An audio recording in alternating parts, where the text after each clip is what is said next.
Hey everybody, it's the season of summer craft fairs out here. It probably is everywhere, and I figured it would be nice to make a mellow pattern that you can replicate a bunch of times. It looks really fancy, but you get super high yield out of your leather pieces, and it's only a few seams to stitch, and you can really class it up with some nice brass hardware. We're going to use magnetic snap. So I'm going to show you how to make it. Let's get into it and cut out the pieces first.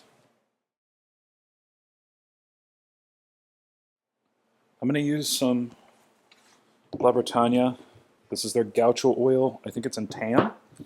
And here we have, this is like the 4.5 ounce. Now to show you the yield, this is a little bit thinner. You can make it out of either. This is the 3.5, 4 ounce. This is the 4.5, 5 ounce, I believe. I'm going to go with the 4.5, 5 ounce. And this is the 2 square foot. But you can see for this pattern, we need 1 of these and 2 of these. So if we put this here, you can get 3, probably 4 out of 2 square feet. So it's about 2 per square foot of leather. So your material cost is going to be nice and low. I have this piece left. This leather is super nice. And so what we're going to do is we're just going to trace this out and get it cut. I'll show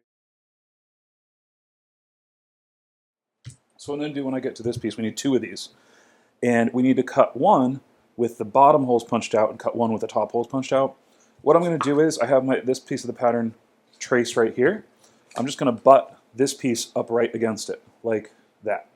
We don't need any trim allowance there, and it'll save us a bunch of leather and a few cuts as well. Now when I'm cutting out these slots here, what I'm going to do is I'm going to take a 3/16 inch punch and just punch out that hole. And then all I have to do is connect these lines with my straight edge, and that makes that slot nice and easy for you.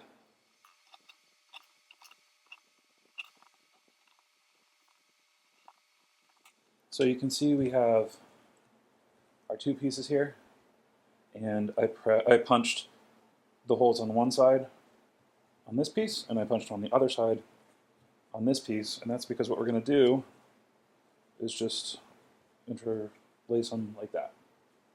So we get this cool X pattern here. Now, I forgot to mention the holes are optional. These holes, you can put this wallet together without the holes. I'm going to then use some 6mm teeny tiny double cap rivets. I'm going to use 2 of them, and these are 7.9mm posts. And I'll put these in here, and then we'll go over to the press and we'll set them.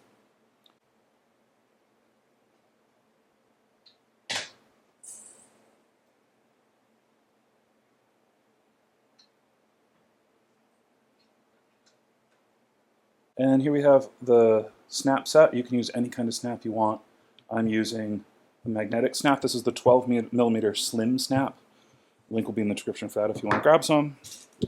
Now, we're going to take our pattern, and these marks here are all glue lines. So you're going to glue this, leave this open, and you're going to glue this. So all I'm going to do is just put it to the side here and make a little mark on the inside on either side.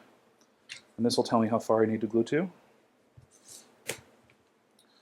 Now, when we put this together, the first thing we're going to do is we're going to glue the outside to the inside like this.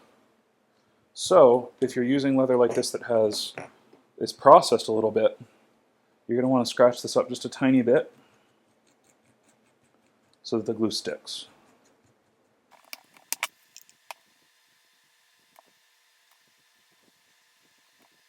Once we have that glue dried, we're just going to take everything face down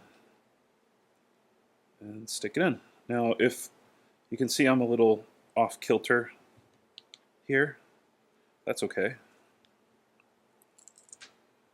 We'll just stick these together and make sure they're flat, and we'll just trim the rest out.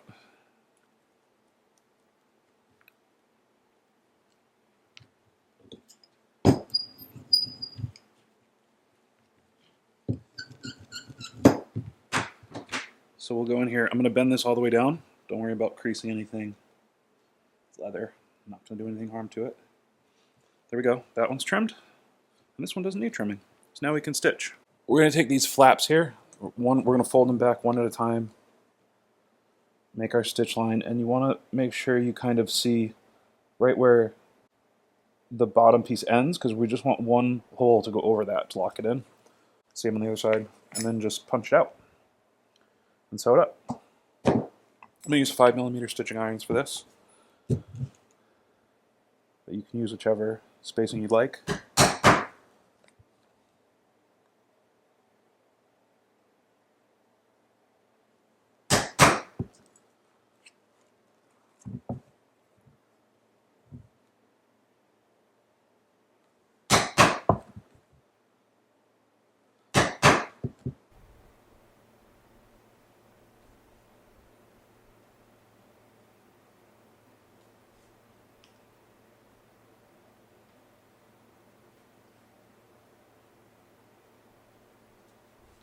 Now once we have the front stitched up, we're going to flip this over, go back to our pattern here, line this up.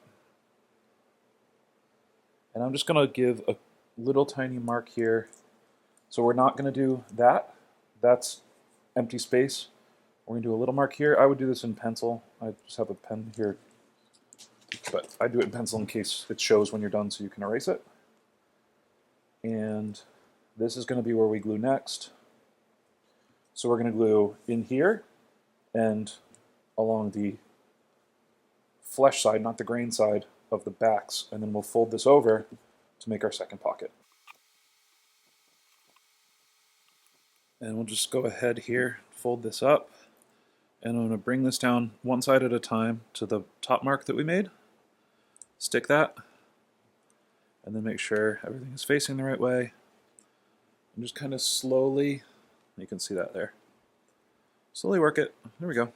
Again, don't worry about any little overhang. And then we'll do the same for this side. I'm going to start at the base here, but whatever way you find the easiest to do, go for it. There we go. And now you'll start to see we have this cool X pattern, and oh, I'm not good with it. Oh, you gotta take this off. We're getting there. So now let's stitch this back part up, and we can do our edges and we'll be done. And here we go. We have this beautiful Britannia leather. I love this stuff. If you haven't tried it yet, I'd highly recommend it. Full veg tan, really nicely finished. So I did all of the edges in just a mix of medium and dark brown Phoebings Pro Dye. We have the magnetic snap that makes everything just feel way better. Remember, if you're going to do the rivets, which you don't have to, this will just float free. So you can see the design now. We have just a nice little X, and it kind of locks in together there. And if you want to see what it looks like in, oh, I can never get these when I have the camera in between my arms. If you want to see what it looks like in other leathers, here it is in a Newbury Leathers. This was the first one that I made. I forget, I think this is the Bison maybe? I don't know. This I tried on 18mm snap. It's way too strong. It's like comically strong. But the leather itself, you can make this thing, this design is nice because you can kind of make it out of anything. If you have thin stuff, thicker stuff, and then this is some natural epi. If you want to go the Louis route. Works great there too. So you can kind of see better there the rivet effect. And then the, just because it's a little lighter leather. So yeah, there we go. All different flavors. And so that's going to be it. Thank you guys so much for watching. Can't wait to see what you make. And I'll see you in the next one.